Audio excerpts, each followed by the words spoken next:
અને એનું સ્વાધ્યાય 2 એમાં વિભાગ F બરાબર છે।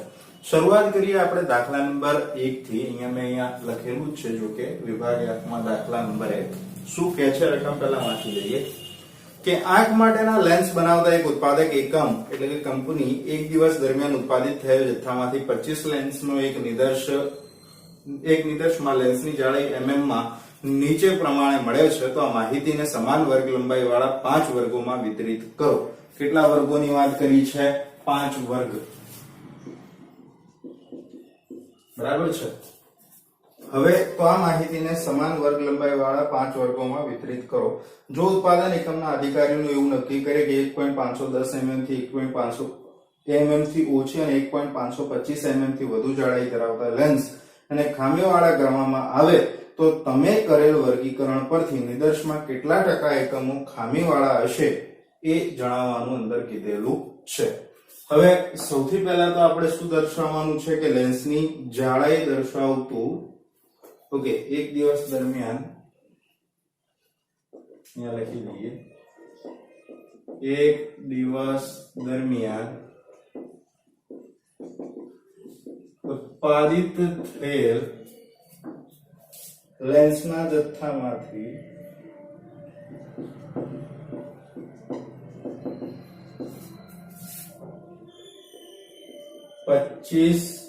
લેન્સની જાડાઈ દર્શાવતું કોષ્ટક બરાબર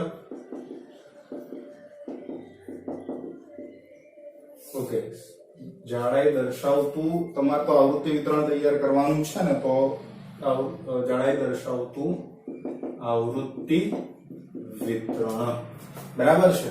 હવે સૌથી પહેલા શું કરવાનું કે સૌથી નાની કિંમત અને સૌથી મોટી કિંમત તમારે શોધી નાખવાની। તો ન્યૂનતમ કિંમત કેટલી છે તો જોઈ લઈએ આપણે 1.505 પહેલી લાઈનમાં ચોથું આપેલું છે બરાબર છે।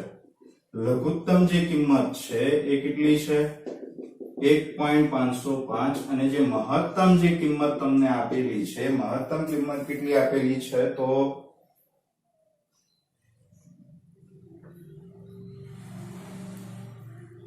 ઓકે 1.528 છે ક્લિયર। અને આને 5 વર્ગમાં તમારે વિભાજિત કરવાની છે તો હવે અહીંયા જો 1.505 તો ઓલરેડી 0 અને 5 ની નજીક મેં લેવાનું કીધું છે છેલ્લો આપણો 5 છે અહીંયા 28 છે તો આપણે કેટલા સુધી જવાનું 1.528 તો નજીકની સંખ્યા કઈ થઈ જશે 30 તો તમારે વર્ગ આ બંનેની વચ્ચે રાખવાના છે પણ વર્ગ લંબાઈ કેટલી રાખવાની છે 5 બરાબર છે। એટલે સમાન વર્ગ લંબાઈ અને 5 વર્ગોમાં વિભાજિત કરવાનું કીધું છે। સોરી વર્ગ લંબાઈ તો કીધેલી નથી આપણે વર્ગ લંબાઈ જાતે નક્કી કરવાની પણ 5 વર્ગ તમારા થવા જોઈએ। તો હવે આપણે લખીશું અહીંયા શું લખીશું લેન્સની જાડાઈ બરાબર એ પણ સામા આપેલી છે મિલીમીટરમાં। અહીંયા શું આવશે તમારી પાસે આવૃત્તિ ચિહ્ન અને છેલ્લે અહીંયા તમારા લેન્સ કેટલા થવા જોઈએ 25 લેન્સની સંખ્યા આપી છે ને તો લેન્સની સંખ્યા જેને આપણે શું કહીશું આવૃત્તિ f ક્લિયર છે। હવે આપણે ગણતરી ચાલુ કરીએ તો એક મિનિમમ કેટલા છે 1.505 તો આપણે અહીંયા પહેલા તો 1.505 તો લખી દઈએ। હવે જો સમાન વર્ગ લંબાઈ કીધી ને તો +5 કરતા જવાનું 0. સમથિંગ જે થતા હોય 1.510 બરાબર 0.05 પ્લસ કરતા જવાના 1.510 થી 1.515 1.515 થી 1.520 1.520 થી 1.525 અને 1.525 થી 1.530 1 2 3 4 5 વર્ગ થઈ ગયા 1.530 સુધી આવી ગયું બરાબર છે। આ મિનિમમ છે આપણે નોર્મલી શું કરતા હતા 5 થી 10 નો વર્ગ 10 થી 15 નો વર્ગ 15 થી 20 નો વર્ગ તો અહીંયા એ જ વસ્તુ યાદ રાખવાની છેલ્લા આંકડા મગજમાં રાખવાના આગળના તો બદલાવાના છે નહીં ઓકે। તો હવે એના ઉપરથી આવૃત્તિ ચિહ્ન આપણે બનાવી દઈએ। અહીંયા આપણે લખી દઈશું કુલ જેના કારણે આપણને આવૃત્તિનું ટોટલ મળી જશે 1.518 તો અહીંયા આવશે પછી 1.520 સોરી આડી લાઈન લઈએ 1.509 509 પહેલામાં પછી 527 લાસ્ટમાં 505 520 505 અહીંયા આવશે 520 અહીંયા નહીં પણ નીચેનામાં જતું રહે યાદ છે ને પછી 511 518 511 પછી 522 528 ફરીથી 528 છે, પછી 520 છે, 520 એટલે ફરીથી નીચે જ આવશે, ફરીથી 520 આપેલા છે તમને તો ત્યાં જ આવશે, 514 508 પછી 525 506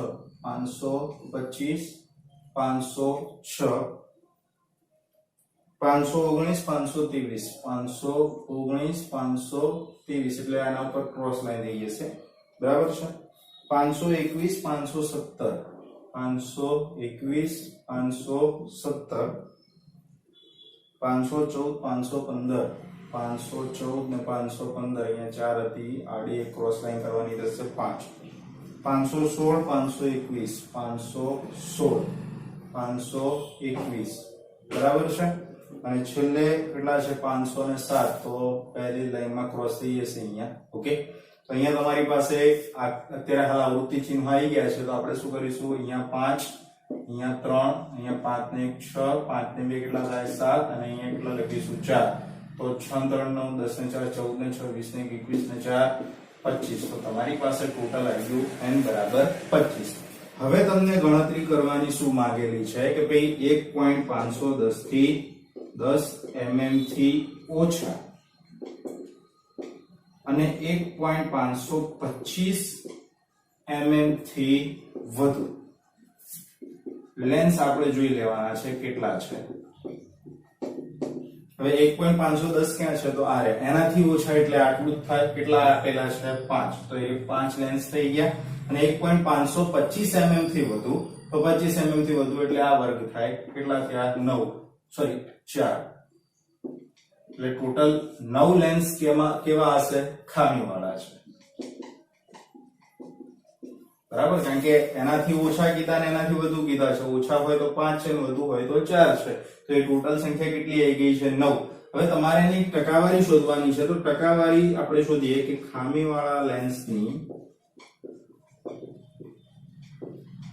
શું શોધવાની છે, ટકાવારી, બરાબર છે, તો ખામીવાળા ટોટલ લેન્સ કેટલા હતા 25, તો 25 લેન્સની ટકાવારી કેટલી થાય 100, તો અહીંયા ખામીવાળા 9 છે, 9 ની કેટલી, તો શું થાય 9 ગુણ્યા 100 ભાગ્યા 25, 25 ચોક 100, 9 ચોક 36%, અહીંયા બંને વચ્ચે શું થશે, ચોકડી ગુણાકાર, ક્લિયર। તો આ તમારો જે દાખલો છે એટલે કે દાખલા નંબર 1 અહીંયા પૂર્ણ થઈ ગયો। હવે આપણે જોઈએ દાખલા નંબર 2। શેર બજારમાં એક શેરના બંધ ભાવ 30 દિવસ માટે નીચે મુજબ છે, શેરના બંધ ભાવ તમને આપેલા છે, આ માહિતી પરથી એક વર્ગની 18.5 થી 20.5 હોય વર્ગ સીમા, તો એનું નિવારક સતત આવૃત્તિ વિતરણ તૈયાર કરવાનું કીધું છે। તો આપણે સૌથી પહેલા તો લખી દઈએ કે શું કહેવા માંગે છે આ, તો કોષ્ટક અહીંયા લખી દઈએ કે 30 દિવસ દરમિયાન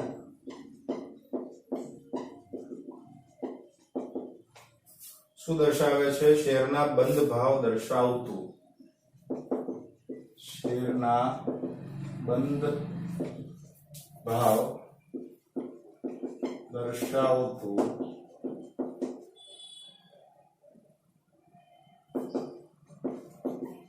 નિવારક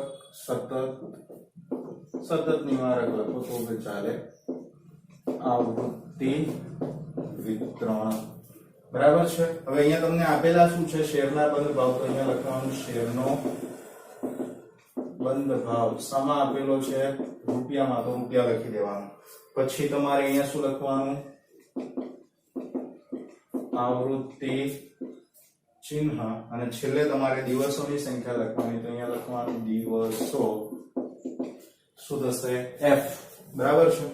હવે પહેલા તો મિનિમમ અને મેક્સિમમ વેલ્યુ જોઈ લઈએ આપણે, તો પહેલા તો લઘુત્તમ કિંમત લખવાની, તો લઘુત્તમ વેલ્યુ કેટલી આપેલી છે આની અંદર એ જોઈ લો,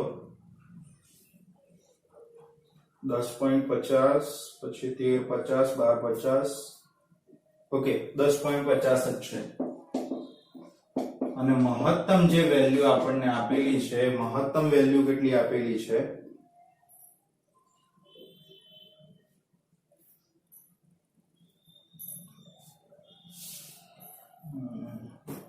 ઓકે, સેકન્ડ લાઈનમાં બીજી આપેલી છે, જુઓ 20.50 આપેલી છે, બરાબર છે, બાકી એના કરતા નાની જ છે બધી. તો આપણી પાસે મહત્તમ અને ન્યૂનતમ વેલ્યુ મળી ગઈ છે. આના ઉપરથી તમારે એક વર્ગ કયો કીધો છે 18.5 થી 20.5 આપી દીધેલું હોય તો તેવું નિવારક સતત આવૃત્તિ વિતરણ તૈયાર કરો. હવે 10.5 થી તો શરૂઆત કરવાની છે. હવે આ બંને વચ્ચેની તફાવત જોઈ લો. 18.5 થી 20.5 એટલે કેટલાની વર્ગ લંબાઈ થઈ? 2 નો તફાવત આવે. તો 10.5 થી આપણે ચાલુ કરીએ તો 10.5 થી કેટલા થઈ જાય? 12.5 પ્લસ 2 કરતા જવાના. પછી અહીંયા 12.5 થી 14.5, 14.5 થી 16.5, 16.5 થી 18.5, 18.5 થી 20.5 અને 20.5 થી, હવે તમારે 20.5 સમાવવા પડે તો સમાય તો એને નીચેના એમાં ફરીથી એકવાર લખી દઉં છું, ગેપ વધારે છે થોડી. 12.5 થી કેટલું આવશે? 14.5. અહીંયા 14.5 થી 16.5, 16.5 થી 18.5, 10, 12, 14, 16. પછી 18.5 થી 20.5 અને છેલ્લે 20.5 થી 22.5. અહીંયા આપણા માટે શું આવશે? કુલ. બરાબર છે. હવે આવૃત્તિ ચિહ્નોની વાત કરીએ તો પહેલા તો આવૃત્તિ દર્શાવી દઈએ. 10.5, 18.40, 10.5 પછી 18.40 એટલે અહીંયા આવશે. પછી 13.60 અને 18.60, 13.60, 18.60, 14.70, 20.50, 14.70, 20.50 એટલે નીચેનામાં આવશે 12.50 અને 17.6, 17.6, 17.20, 18.70, ફરીથી 17.20. ઓકે, પછી 18.70 છે, અહીંયા આવશે 18.50 અને 20.20, 18.50 અને 20.20 છે તો ક્યાં આવશે? અહીંયા જ આવશે. બરાબર છે. પછી 15.20 અહીંયા આવશે. 14.90, 18.60, 14.90, 18.60 કીધું છે, અહીંયા આવશે. બરાબર. પછી 14.50 કીધા છે એટલે 14.50 અહીંયા આવશે. 14.50 ફરીથી કીધા છે તો ત્યાં જ આવશે. 18.50 અને 14 કીધા છે તો 18.50 અને 14 એટલે ઉપરના એમાં આવશે. પછી 20.80 ને 19.20, 20.80 ને 19.20. પછી કેટલા આપેલા છે? 16.90, 16.20, 16.90, 16.20. પછી 14.90 છે તો 14.90 એટલે ક્યાં આવશે? અહીંયા જ આવશે. ઓકે, 15.80, 10.50, 15.80, 10.50 ફરીથી આવ્યું છે.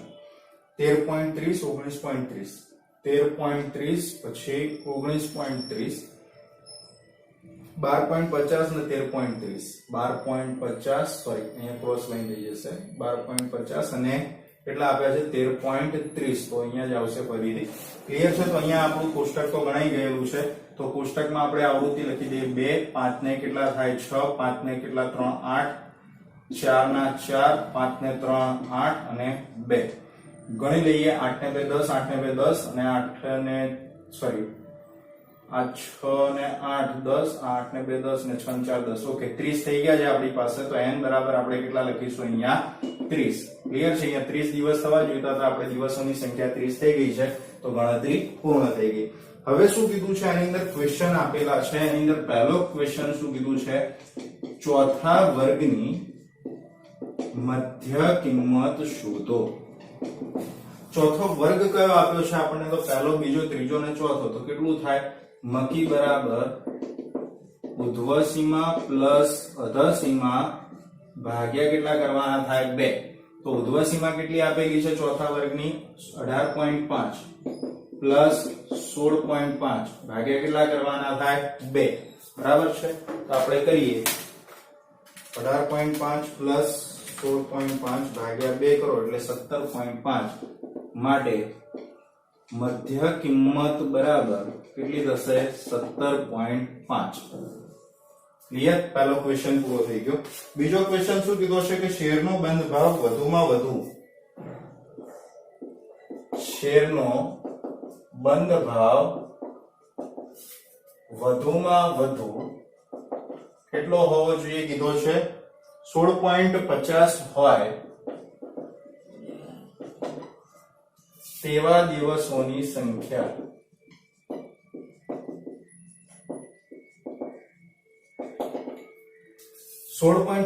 થી વધુમાં વધુ 16.50 એટલે તમને શું કહેવા માંગે છે કે મેક્સિમમ વેલ્યુ જે છે 16.50 આના કરતા ઓછા હોય તો ચાલે તો 16.50 થી ઓછા એટલે બાકીના 3 વર્ગ થઈ ગયા તો બાકીના 3 વર્ગ એટલે કયા થાય 10.5 થી 12.5 12.5 થી 14.5 અને 14.5 થી 16.5 તો આ ત્રણેયની વેલ્યુ તમારે લખવાની થાય 2 + 6 + 8 તો બરાબર કેટલા થઈ જશે 16 દિવસ ઓકે અને એવી જ રીતે ત્રીજો જે ક્વેશ્ચન છે એ શું કીધો છે કે ઓછામાં ઓછો 19.50 શેરનો બંધ ભાવ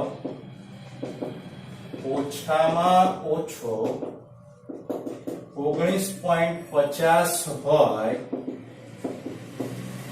તેવા દિવસોની સંખ્યા હવે 19.50 ઓછામાં ઓછો કીધો છે તો અહીંયા તો શું થાય છે તો જુઓ 18.50 થી 20.50 ની વચ્ચે 19.5 આવે તો આવી રીતે થાય જો આ ખાલી ગણતરી સમજાવું છું 18.50 થી 19.50 અને 19.50 થી કેટલા થશે 20.50 ક્લિયર આટલો ડિફરન્સ છે ભાઈ 18.20 થી 20.50 આટલી રીતે થાય છે બરાબર છે તો આની જે વેલ્યુ છે ટોટલ કેટલી આપેલી છે 8 કોની 18.50 થી 20.50 આપણે તો કોના વચ્ચેની ફાઇન્ડ કરવાની છે 18 થી 19.50 થી 20.50 ને કેમ કે ઓછામાં ઓછા 19.50 છે તો આપણે એના કરતા વધારે જવા દેવાનું તો આની વેલ્યુ કેટલી થાય તો આપણે લખીએ કે 19.50 થી 20.50 હોય તો 8 ને 2 ભાગમાં ડિવાઈડ કરો તો કેટલા વધશે અહીંયા 4 બરાબર છે અને બીજું 20.5 થી 22.5